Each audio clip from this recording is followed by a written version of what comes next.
മലയാളി പ്രേക്ഷകർക്ക് സുപരിചിതരായ താരദമ്പതിമാരാണ് അർജുൻ സോമശേഖറും സൗഭാഗ്യ വെങ്കിടേഷും. ടിക്ടോക്കിലൂടെയാണ് സൗഭാഗ്യ ശ്രദ്ധ നേടുന്നത്. ഇപ്പോൾ സൗഭാഗ്യയുടെ യൂട്യൂബ് ചാനൽ ആരാധകർക്കിടയിൽ ഹിറ്റാണ്. നർത്തകനായ അർജുൻ ചക്കപ്പഴം എന്ന പരമ്പരയിലൂടെയാണ് പ്രേക്ഷകരുടെ പ്രിയങ്കരനായി മാറുന്നത്. ഈയടുത്ത് നടനെ കുറിച്ചൊരു വാർത്ത പ്രചരിച്ചിരുന്നു. അർജുൻ അറസ്റ്റിൽ, വാവിട്ട് കരഞ്ഞ് സൗഭാഗ്യ എന്ന തലക്കെട്ടോടെയായിരുന്നു വാർത്ത പ്രചരിച്ചത്. നടന്റെ വണ്ടി ആക്സിഡന്റ് ആയതിനെ കുറിച്ചായിരുന്നു ആ വാർത്ത. ഇപ്പോഴിതാ ആ സംഭവത്തെക്കുറിച്ച് അർജുനും സൗഭാഗ്യയും മനസ്സ് തുറക്കുകയാണ്. ഒരു അഭിമുഖത്തിലായിരുന്നു ഇരുവരുടെയും പ്രതികരണം. ചെറിയൊരു ആക്സിഡന്റ് ആയിരുന്നു, വേറെയൊന്നും സംഭവിച്ചിട്ടില്ലെന്നും മറ്റു ചാനലുകൾ പറഞ്ഞുണ്ടാക്കിയതാണെന്നാണ് അർജുനും സൗഭാഗ്യയും പറയുന്നത്. എന്തുകൊണ്ട് വാർത്തകളോട് പ്രതികരിക്കാൻ പോയില്ലെന്നും ഇവർ പറയുന്നുണ്ട്. അവർ എന്തെങ്കിലും പറഞ്ഞിട്ട് പോവട്ടെ എന്ന് കരുതിയാണ് താരങ്ങൾ പറയുന്നത്.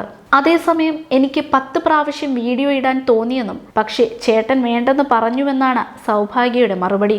ചേട്ടൻ കാണുന്നത് പോലൊന്നുമല്ല, വിശാലമായ മനസ്സാണെന്നും താരം പറയുന്നു. എന്തെങ്കിലും പ്രോബ്ലമാറ്റിക് ആയിട്ട് ചെയ്താലേ അത് മറച്ചുവെക്കാൻ ശ്രമിക്കേണ്ടതുള്ളൂ. അതിനാൽ ഒന്നും ചെയ്യാൻ പോകാതെ നിയമപരമായി നേരിടാൻ തീരുമാനിച്ചു. അത് ചെയ്തു. ബാക്കി കോടതിയിൽ കാണാമെന്നും സൗഭാഗ്യ പറയുന്നുണ്ട്. ഒന്നും പറയാനില്ല അതിലൊന്നും. അപകടം ഉണ്ടായി എന്നത് സത്യമാണ്. സ്റ്റേഷനിൽ വന്ന് സംസാരിച്ചപ്പോൾ അവർ കോംപ്രമൈസിന് തയ്യാറാവുന്നില്ല. കാർ കൊണ്ടുവന്ന് ഓട്ടോറിക്ഷയിൽ ഇടിച്ചു എന്നൊക്കെ പറയുന്നത് പോലെ ആരും ചെയ്യുമെന്ന് എനിക്ക് തോന്നുന്നില്ല. ഞാൻ അങ്ങനെ ചെയ്യില്ല. അർജുനെ ഇടിച്ചു രണ്ടും അവർ തന്നെ പറയുന്നുണ്ട്. അവർ തന്നെ രണ്ടും പറയുന്നത് കൊണ്ട് നമ്മളൊന്നും പറയാനില്ല. ഭാര്യയെയും കൊണ്ട് ബുദ്ധിയുള്ള ആരെങ്കിലും വണ്ടി കൊണ്ടുപോയി റോഡിൽ കിടന്ന് അടിയുണ്ടാക്കുമോ എന്നും അർജുൻ ചോദിക്കുന്നുണ്ട്. കല്യാണം കഴിഞ്ഞ് 3 വർഷമായി. ഇതുവരെ ഹണിമൂണിന് പോയിട്ടില്ലെന്നും താരങ്ങൾ അഭിമുഖത്തിൽ പറയുന്നു. പറ്റിയിട്ടില്ല. കല്യാണം കഴിഞ്ഞ് ലോക്ക്ഡൗൺ ആയി. വണ്ടിയിൽ യാത്ര ചെയ്താൽ ഇവൾ ഛർദ്ദിക്കുമെന്നാണ് നടൻ പറയുന്നത്. പക്ഷേ ട്രെയിനിൽ പോകാം. എനിക്ക് ട്രെയിനിൽ പോകാം, പക്ഷേ ചേട്ടന് ട്രെയിനിൽ പോകാൻ പറ്റില്ലെന്ന് സൗഭാഗ്യ.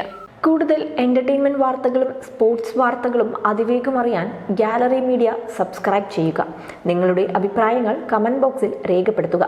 സുഹൃത്തുക്കൾക്ക് ഷെയർ ചെയ്യുക.